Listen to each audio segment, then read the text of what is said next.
Halo sahabat pejuang CPNS, jumpa lagi bersama saya Fitri Tarigan. Kita masih pada pembahasan tentang isu terkini kesehatan yaitu COVID-19. Buat teman-teman yang belum nonton bagian ke-1 dan ke-2 tentang COVID-19, silahkan saksikan di video aku sebelumnya. Dan jangan lupa buat teman-teman yang belum dukung channel aku, silahkan subscribe, like, komen, dan share videonya supaya kita semakin semangat dan bersama-sama untuk saling belajar. Oke teman-teman, kita langsung ke soal nomor 1. Pasien berkumur terlebih dahulu dengan air, kemudian pasien diminta mengeluarkan dahaknya dengan cara batuk yang dalam, kemudian ditampung pada wadah steril yang anti bocor. Langkah ini merupakan tata cara pengambilan spesimen. A. Tata cara pengambilan spesimen nasofaring. B. Tata cara pengambilan spesimen sputum. C. Tata cara pengambilan spesimen serum. D. Tata cara pengambilan spesimen saluran pernapasan bawah. Atau E. Tata cara pengambilan spesimen darah. Yaitu yang B. Tata cara pengambilan spesimen sputum. Pembahasannya, tata cara pengambilan spesimen sputum yaitu pasien berkumur terlebih dahulu dengan air, kemudian pasien diminta mengeluarkan dahaknya dengan cara batuk yang dalam, sputum ditampung pada wadah steril yang anti bocor. Soal nomor 2. Waktu pengambilan spesimen pada kriteria kasus OTG COVID-19 untuk dikirim dan diperiksa di laboratorium pemeriksaan RT-PCR adalah A. Hari ke-1 dan hari ke-2 serta bila ada perburukan. B. Hari ke-1 dan hari ke-7 serta bila ada perburukan. C. Hari ke-2 dan hari ke-7 serta bila ada perburukan. D. Hari ke-1 dan hari ke-14 serta bila ada perburukan. Atau E. Hari ke-2 dan hari ke-7 serta bila ada perburukan. Yang tepat ialah D. Hari ke-1 dan hari ke-14 serta bila ada perburukan. Pembahasannya, untuk pengambilan spesimen pada kriteria kasus PDP dan ODP itu dilakukan pada waktu hari ke-1 dan hari ke-2 serta bila ada perburukan. Sedangkan untuk kriteria kasus OTG pengambilan spesimen yaitu pada waktu hari ke-1 dan hari ke-14 serta bila ada perburukan. Ini untuk diperiksa di laboratorium pemeriksaan COVID-19 menggunakan RT-PCR. Soal nomor 3. Spesimen dari pasien yang diduga novel coronavirus harus disimpan dan dikirim pada suhu yang sesuai.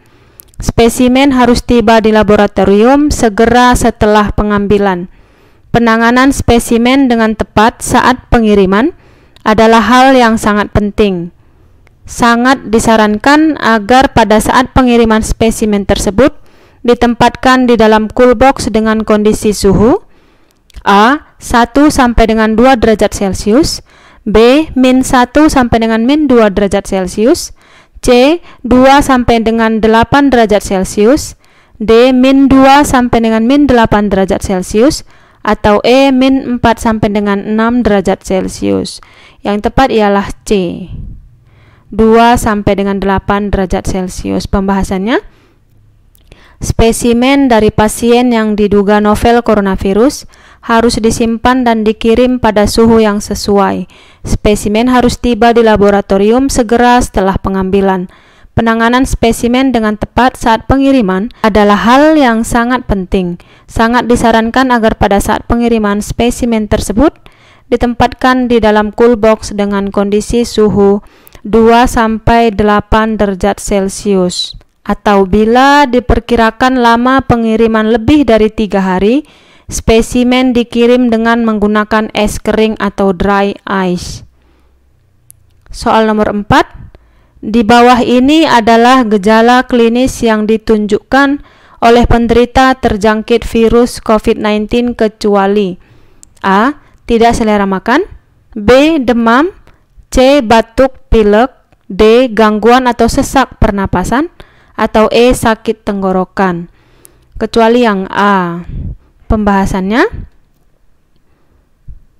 gejala klinis dari coronavirus disease atau COVID-19 itu ialah demam, kemudian batuk pilek, gangguan atau sesak pernapasan, sakit tenggorokan, atau letih lesu. Kita ke soal nomor 5. Di bawah ini adalah etika batuk atau bersin yang benar kecuali A. Gunakan masker ketika batuk atau bersin. B. Tutup mulut dan hidung dengan lengan atas bagian dalam ketika batuk atau bersin. C. Tutup mulut dan hidung dengan tisu ketika batuk atau bersin. D. Gunakan kedua telapak tangan untuk menutup mulut dan hidung ketika batuk atau bersin. Atau E. Ketika batuk atau bersin menggunakan tisu, buanglah di tempat sampah dan cuci tangan pakai sabun dengan air mengalir. Kecuali yang D. Pembahasannya, etika batuk yang benar yaitu dengan menggunakan masker, kemudian tutup mulut dan hidung dengan lengan atas bagian dalam, atau tutup mulut dan hidung dengan tisu, kemudian jangan lupa membuang di tempat sampah, kemudian cucilah tangan dengan menggunakan sabun dan air mengalir. Sehingga gunakan kedua telapak tangan untuk menutup mulut dan hidung ketika batuk itu tidak disarankan. Soal nomor 6. Dalam melawan penyakit COVID-19, menjaga sistem imunitas diri merupakan hal yang penting, terutama untuk mengendalikan penyakit penyerta atau komorbid. Terdapat beberapa hal yang dapat meningkatkan imunitas diri pada orang yang terpapar COVID-19, yaitu sebagai berikut kecuali A. Konsumsi gizi seimbang. B. Aktivitas fisik atau senam ringan bila saat terasa sakit. C. Istirahat cukup. D. Suplemen vitamin dan tidak merokok. Atau E. Mengendalikan komorbid, misal diabetes mellitus, hipertensi, kanker. Kecuali yang B. Aktivitas fisik atau senam ringan bila saat terasa sakit. Nah, untuk aktivitas fisik atau senam ringan itu dianjurkan setiap saat, bukan pada saat kita sakit saja. Pembahasannya, dalam melawan penyakit COVID-19, menjaga sistem imunitas diri merupakan hal yang penting, terutama untuk mengendalikan penyakit penyerta atau komorbid. Terdapat beberapa hal yang dapat meningkatkan imunitas diri pada orang yang terpapar COVID-19, yaitu sebagai berikut. A. Konsumsi gizi seimbang. B. Aktivitas fisik atau senam ringan. C. Istirahat cukup. D. Suplemen vitamin. E. Tidak merokok. Dan F. Mengendalikan komorbid, misalkan diabetes mellitus, hipertensi, kanker. Kita ke soal nomor 7. 6 langkah cuci tangan pakai sabun atau CTPS dengan air mengalir efektif membunuh kuman dan virus yang menempel di tangan termasuk virus COVID-19. Gosok punggung tangan dan sela-sela jari. Lakukan pada kedua tangan merupakan langkah cuci tangan ke A1, B2, C3, D4 atau E5, yaitu langkah cuci tangan kedua. Gosok punggung tangan dan sela-sela jari, lakukan pada kedua tangan merupakan langkah kedua dari 6 langkah cuci tangan pakai sabun di air mengalir. Oke teman-teman, itu dia 7 soal pembahasan tentang COVID-19.